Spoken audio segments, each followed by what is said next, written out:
नमस्कार dear students, video पर आप सभी छात्रों का स्वागत है। आप सभी छात्रों के लिए एक वायरल पेपर लेकर आया हूं जो कि आपका है होम साइंस का। अब देखो, सभी छात्रों को एक तरीके से पेपर चाहिए होता है। जैसे कि अभी आपका जो पेपर होने वाला है, क्योंकि आपका जो होम साइंस से का जो टाइम टेबल है, जो 12th बोर्ड का आपका टाइम टेबल है, वो आपका जारी भी हो चुका है और आपके जो एग्ज़ाम है 8 अप्रैल को होने वाला है। ठीक है, गृह विभाग का आपका होम साइंस का 8 अप्रैल को आपका एग्ज़ाम होने वाला है और एग्ज़ाम में आपको इस पेपर को जरूर पढ़ के जाना है, क्योंकि बहुत ही इंपॉर्टेंट पेपर है, वायरल पेपर है और इसमें से आपको कम से कम 30 से 40% आपको क्वेश्चन देखने को मिलेंगे। सभी क्वेश्चन का ऐसा नहीं है, यहाँ पर मैं पढ़कर ही बताऊंगा आपको, इनके आंसर भी मैं बताने वाला हूँ। साथ में अगर आपको प्ले लिस्ट चाहिए सभी पेपर्स की, तो मैंने ऑलरेडी प्ले लिस्ट बना दी है। वो प्ले लिस्ट आप जाकर एक बार देख लेना या एक बार आप विजिट जरूर कर लेना, आपको चैनल पर मिल जाएगी। जब प्ले लिस्ट के सेक्शन पे जाओगे, फर्स्ट में होम, वीडियोज, फिर प्ले लिस्ट, फिर उसके बाद में कम्युनिटी, फिर अबाउट। ठीक है, प्ले लिस्ट के ऑप्शन पर जाके आप देख लेना। अब यहाँ पर बात करते हैं फर्स्ट क्वेश्चन की। ये 56 नंबर का आपका पेपर है, क्योंकि आपको पता है इसमें बाकी जो आपके 54 नंबर रहेंगे वो आपके प्रैक्टिकल के और साथ में आपके 17 अंक के नंबर रहेंगे। ठीक है, 1.5 घंटे का वो 3.5 घंटे का आपका पेपर है। तो ये फर्स्ट क्वेश्चन की बात करते हैं। फर्स्ट क्वेश्चन है आपका, जनसंख्या दिवस कब मनाया जाता है? तो इसका राइट आंसर क्या रहेगा आप खुद बताइए कमेंट बॉक्स में। तो देखिए, जनसंख्या जो दिवस मनाया जाता है वो आपका मनाया जाता है जुलाई 11 2003, यानी कि जुलाई 11 2003 को आपका एक तरीके से जनसंख्या दिवस है, वर्ल्ड पॉपुलेशन डे है, वो आपका मनाया जाता है। वैसे कि आप इसको जैसे 11 जुलाई मान सकते हो, 11 जुलाई को आपका वर्ल्ड पॉपुलेशन डे मनाया जाता है। 2023 या 2022 2021 आप जोड़ लेना। ठीक है, नेक्स्ट क्वेश्चन की बात करते हैं। नेक्स्ट क्वेश्चन आपका है, स्त्री जननांगों के परिपक्व होने का पहला सूचक क्या है?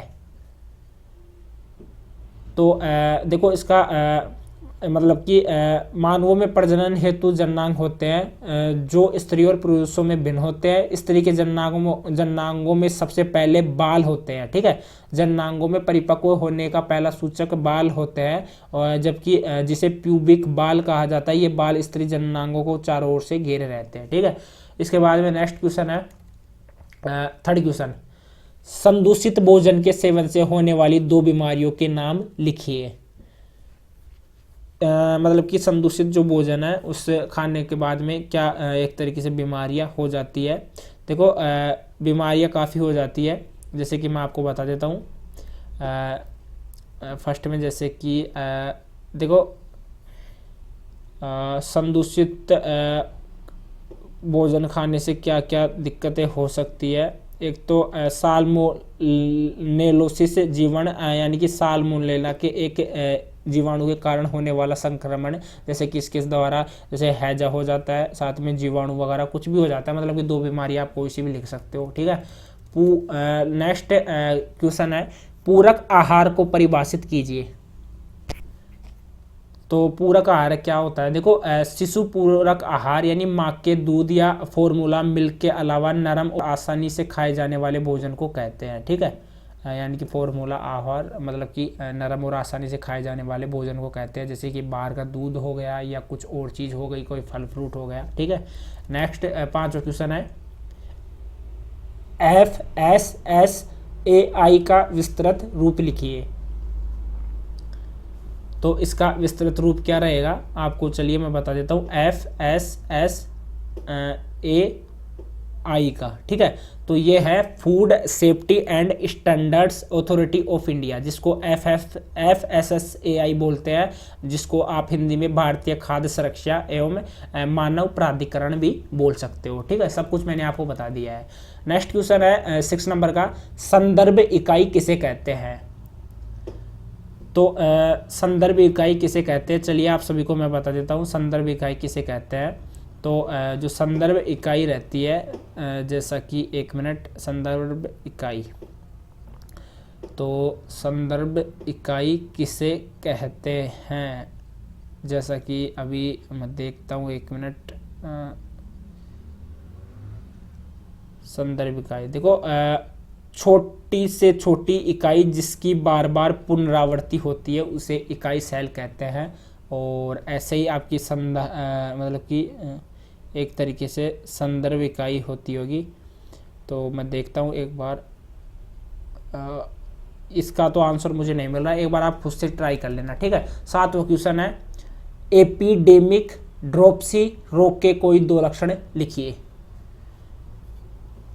2 लक्षण आपको लिखना है, जैसे कि एपिडेमिक ड्रोपसी एक क्लिनिकल स्थिति में, यानी कि क्लिनिकल स्थिति में जो आर्जिमोन मैक्सिकानासिड ऑयल के नाम मिलावटी खाद्य तेलों के उपयोग से उत्पन्न होती है, ठीक है। और इसके द्वारा काफ़ी रोग हो जाते हैं, जैसे कि ज़्यादा जो रोग होते हैं वो पैरों में हो जाते हैं, यानी कि पैरों में आपके गड्ढे वगैरह देखने को मिलेंगे। साथ ही में जैसे हाथ पैरों में सूजन का एक रूप होता है और काफ़ी इससे रोग भी हो जाते हैं, ठीक है, जिसके परिणाम स्वरूप एडिमा होता है, जैसा कि नेफ्रोटिक सिंड्रोम में होता है। और अन्य लक्षण भी आप देख सकते हो, काफ़ी लक्षण होते हैं, और जैसे कारण कुछ लक्षण, बाकी इसका तो एक तरीके से निदान भी है। निदान जैसे आर्जिमोन जो तेल है उसका पता लगाने के लिए नाइट्रिक एसिड टेस्ट और पेपर क्रोमेटोग्राफी टेस्ट का इस्तेमाल भी इसमें किया जाता है। नेक्स्ट क्वेश्चन है 8वां क्वेश्चन है, सिलाई मशीन में स्लाइड प्लेट का क्या कार्य है। आपको नॉर्मली पता होगा ये चीज़ तो बताने की ज़रूरत भी नहीं है, ठीक है, ये चीज़ तो बताने की ज़रूरत भी नहीं है, ठीक है। स्लाइड प्लेट का क्या कार्य होता है ये आपको बताने की ज़रूरत नहीं है, आप खुद को पता होगा। नेक्स्ट क्वेश्चन है, शोधक पदार्थ क्या है।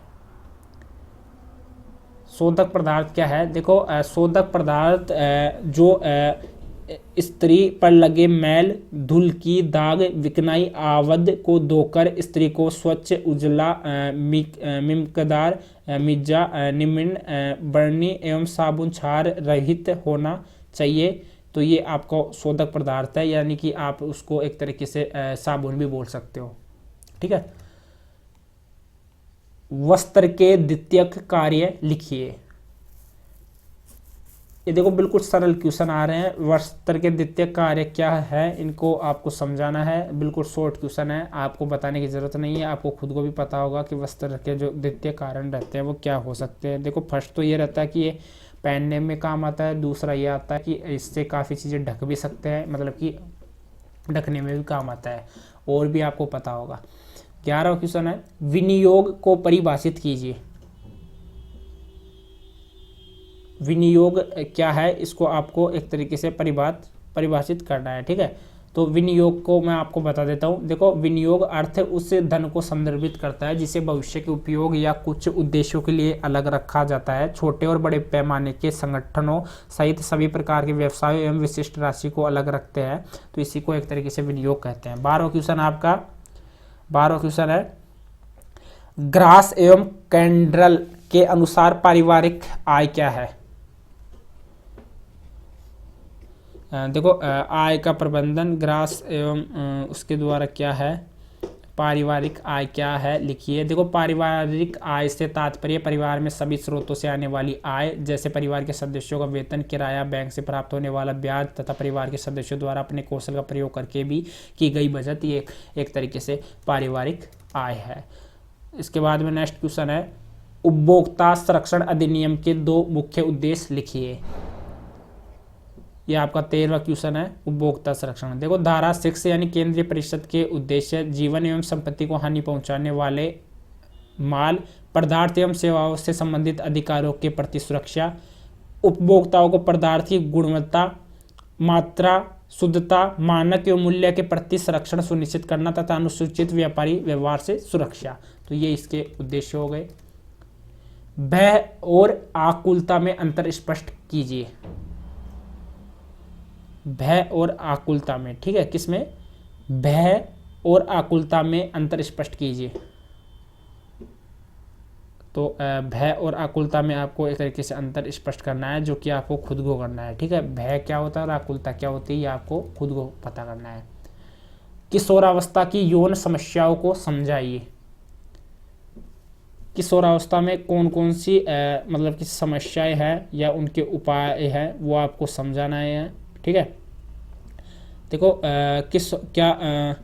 देखो आपके जीवन में तमाम तरह की परिस्थितियाँ आती है, ध्यान रखें कि वो सिर्फ परिस्थितियाँ ही होती है। अब इनमें से कुछ को आप संभाल पाते हैं और कुछ को संभाल नहीं पाते। जिस स्थिति को आप संभाल नहीं पाते उससे आप एक समस्या मानने लगते हैं, बजाय इसके कि आप उसे सिर्फ एक स्थिति के तौर पर देखते हैं। उसे संभालने के लिए खुद को तैयार करने की कोशिश करते हैं, यानी कि उनके अच्छे दोस्त बने। साथ में काफ़ी चीज़ें हैं, उन्हें जिम्मेदार बनाएं। तो काफ़ी चीज़ें हैं, आप खुद से देख लेना, ठीक है। किशोरावस्था की यौन समस्याओं को समझाइए, काफ़ी समस्याएं रहती है, आपको नॉर्मली पता होना चाहिए। मंद बुद्धि बच्चों की प्रमुख विशेषताएं लिखिए। तो मंद बुद्धि जो बच्चे रहते हैं उनकी मैं बता देता हूँ। देखो, ऐसे बालक जिनकी बुद्धि लब्धि 50 या 85 से कम होती है प्रायः मंद बुद्धि बालक कहलाते हैं। ऐसे बालकों में आत्मविश्वास की कमी होती है। कभी कभी परिवार का पिछड़ेपन और सामाजिक आर्थिक परिस्थितियों के कारण बालक मानसिक रूप से पिछड़ जाते हैं। ऐसे बालक जटिल परिस्थितियों को सीखने में प्रायः असफल रहते हैं, ठीक है। 17वां क्वेश्चन है, एक धात्री महिला के आहार में पारंपरिक दवाइयों का महत्व स्पष्ट कीजिए। तो ये आपको बताना है। देखो, महिलाओं का एक तरीके से धात्री का मतलब एक गर्भवती महिला आप समझ सकते हो। तो चलिए एक बार मैं इसका बता देता हूँ। देखो, आहार वगैरह इनका आपको ध्यान में रखना होता है, बाकी तो काफ़ी चीज़ें मैं आपको क्लियर भी कर देता हूँ। महिलाओं का स्वास्थ्य एवं पोषण, ठीक है। एक बार ये आप खुद से देख लेना, ठीक है।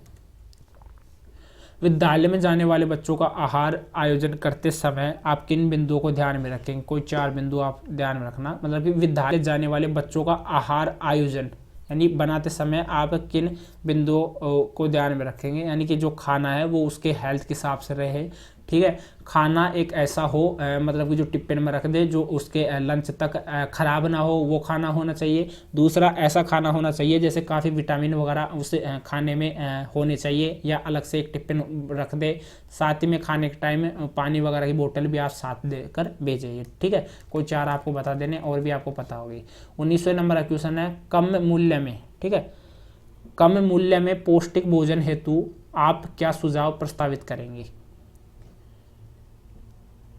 कम मूल्य में एक तरीके से संतुलित आहार कैसे बनाएं? देखो, कम मूल्य रहता है उसमें पौष्टिक भोजन हेतु आप क्या सुझाव प्रस्तावित करेंगे? एक तो कम मूल्य, आपके पास पैसे कम है तो आप पौष्टिक भोजन के लिए क्या कर सकते हैं? तो अगर आपके पास कम मूल्य है तो आप रोटी वगैरह जो आपकी नॉर्मली रोटी रहती है वो आप खा सकते हैं। पौष्टिक भोजन में पौष्टिक भोजन ही रहता है, ठीक है। आप वो खा सकते हैं, फल फ्रूट खा सकते हैं, कोई भी फल फ्रूट रहता है वो आप कोई भी खा सकते हैं, ठीक है। बाकी ये तो नॉर्मल चीज़ें हैं, आपको पता होनी चाहिए।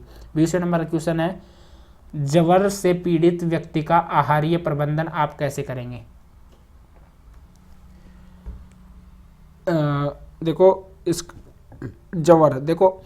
ज्वर बता देता हूँ। जब शरीर का ताप सामान्य से अधिक हो जाए उस दशा को ज्वर या बुखार बोल सकते हो, या उसको फीवर बोल सकते हो। तो ज्वर से पीड़ित व्यक्ति का आहारीय प्रबंधन आप कैसे करेंगे? आहारीय यानी जो खान पान रहता है वो आप कैसे करेंगे? खान पान का आपको बिल्कुल ध्यान रखना है। एक तो देखो, बुखार में आदमी को एक टेस्ट नहीं आता है, किसी भी चीज़ का टेस्ट नहीं आता। हर चीज़ उसको एक तरीके से टेस्टलेस लगती है, यानी कि मतलब कि स्वाद रहित लगती है। बाकी उसको जो पसंद रहता है वो भी अगर वो खाता है तो वो भी टेस्टलेस रहता है, ठीक है। ये चीज़ें आप ध्यान में रखना। 21वां क्वेश्चन है, वस्त्र से चिकनाई युक्त धब्बों को आप कैसे छुड़वाएंगे? बिल्कुल नॉर्मल है। वस्त्र से चिकनाई युक्त, जैसे नींबू का उपयोग करके नींबू रगड़ दो वहाँ पर, जहाँ पर कोई भी, जैसे मान लीजिए आप जैसे स्टूडेंट हो तो आपके इंक आपके वाइट शर्ट के ऊपर पड़ गई, तो उसको हटाए कैसे? वहाँ पर उस जगह नींबू रगड़ दीजिए, या आपके लिए ईजी आती है, ईजी वगैरह से अपने कपड़े धो लीजिए, ठीक है। तो काफ़ी ऐसे प्रोडक्ट आ रहे हैं मार्केट में, उनका यूज आप कर सकते हो। बैंक में खाता खोलने के लाभ लिखिए। बिल्कुल सीधी बात है। एक तो आप अपनी मनी को सेव कर सकते हैं, दूसरी चीज़ आप अपने मनी को मतलब कि चोरी होने से बचा सकते हो। तीसरी चीज़, एक मनी को आप अपना जब भी मन करे आप उसमें से निकलवा सकते हो, और साथ में कुछ इंटरेस्ट भी आपको वहाँ से मिल जाता है। नेक्स्ट क्वेश्चन है 23वां, घरेलू हिसाब किताब की 2 विधियाँ समझाइए। घरेलू हिसाब किताब की 2 विधियाँ आपको समझानी है कि क्या रहती है। तो ये नॉर्मली क्वेश्चन है, आप खुद कर लेना। 24वां क्वेश्चन है, उपभोक्ता की कोई 2 समस्याओं को समझाइए। उपभोक्ता की काफ़ी समस्याएँ हैं, 2 ही नहीं बहुत है, ठीक है। जैसे उपभोक्ता की कोई 2 समस्याओं को समझाइए। उपभोक्ता की क्या समस्याएं रहती है। देखो, विक्रेता द्वारा अधिक धन कमाने का लालच तथा बढ़ती स्पर्धा के कारण उपभोक्ताओं को अनेक समस्याएं जैसे मिलावट, कम नापतोल, मिथ्या एक तरीके से झूठ बोलना आदि का सामना करना पड़ता है। उपभोक्ता इन समस्याओं से तभी बच सकते हैं जब वे शिक्षित और जागृत हो। बिल्कुल सही बात है। बाजार की चकाचौंध से तभी ही बचा जाता है। 25वां क्वेश्चन है, स्त्री आंतरिक प्रजनन अंग का नामांकित चित्र आपको खुद को बनाना है। संदूषित जल से उत्पन्न होने वाले रोगों के नाम, कारण व लक्षणों की सूची आपको खुद को बनानी है। कोई 3 आप कोई भी बता सकते हो। अब नेक्स्ट बता देता हूँ आपको, स्वरोजगार को परिभाषित कीजिए। क्या होता है स्वरोजगार? देखो, रोजगार या सेवा को आर्थिक क्रिया माना जाता है। इसके अंतर्गत ऐसे लोग कार्य करने वाले आते हैं जिन्हें कार्य करने के बदले में वेतन या मजदूरी प्राप्त होती है। इसे नौकरी अथवा नियोजन के नाम से भी जाना जाता है। रोजगार के अंतर्गत जो भी कार्य करता है उसे कर्मचारी, नौकर या नियोजित कहा जाता है। ठीक है। खाद्य एवं पोषण में स्वरोजगार के अवसर आपको लिखने हैं। 28वां क्वेश्चन है, एक वृद्ध व्यक्ति की देखभाल आप कैसे करेंगे? अरे यार, ये मतलब ऐसे क्वेश्चन पूछे जा रहे हैं। वृद्ध व्यक्ति की बिल्कुल नॉर्मली चीज़ है। एक तो उसके खान पीन का ध्यान रखेंगे। ठीक है। एक तो जैसे अपने दादाजी है, दादाजी समझ के चलिए कि व्रत तो ये रहते हैं। पापा जी अभी तो आपकी वो उम्र हुई नहीं है कि आपके जो डैड है या आपके जो पिता है वो अभी वृद्ध हो गए होंगे, लेकिन दादाजी को समझ के चलिए। जैसे आपके दादाजी है, ठीक है, एक बार नॉर्मली आपको बता देता हूँ अपने जो गाँव में क्या रहता है। एक दादाजी है, एक तो उनके पास में आप एक पानी का मग रख दीजिए। ठीक है। जब भी उनको पानी की जरूरत रहे तो वो उससे पानी पी ले। ठीक है। दूसरी चीज़, उनके खाने का टाइम का ध्यान रखें। जैसे सुबह जो भी रहता है, अगर लंच रहता है, डिनर रहता है या ब्रेकफास्ट रहता है, उन चीज़ों का आपको ध्यान में रखना है। ठीक है। बीच में उनको कोई चीज़ चाहिए तो वो चीज़ आपको उनको उपलब्ध करवानी होगी। बाकी जब भी उनके पास ऐसी कोई डिवाइस रख दीजिए या तो मोबाइल रख दीजिए, जब भी उनको ज़रूरत पड़े आपको कॉल कर ले, या आप उनके इर्द गिर्द रहे हो, जब भी उनको कुछ भी ज़रूरत पड़े तो वो आपको बोल ले। ठीक है। आपको मतलब कि बुलवा ले। 29वां नंबर का क्वेश्चन है, आहार आयोजन को प्रभावित करने वाले कारक समझाइए। गर्भवती इस तरह की पोषण संबंधी समस्या विस्तार में समझाइए। खुद को आपको करना है। तैयार पोशाक खरीदते समय आप किन बिंदुओं का ध्यान में रखेंगे? बिल्कुल सीधी सी बात है। देखो, तैयार पोशाक अगर आप खरीदते हो तो एक तो उसका जो प्राइस है उसके बारे में आपको ध्यान रखना होगा। दूसरी चीज़, वो कहीं से फटी या नहीं है। तीसरी चीज़, बाजार के एक चकाचौंध से बचना होगा। अगर आप जैसे कोई मार्केट में जैसे कोई कंपनी का प्रोडक्ट ले रहे हो तो आपको उस कंपनी का जो टैग वगैरह है वो देखना होगा, क्योंकि यहाँ पर कॉपी चल रहा है। ठीक है।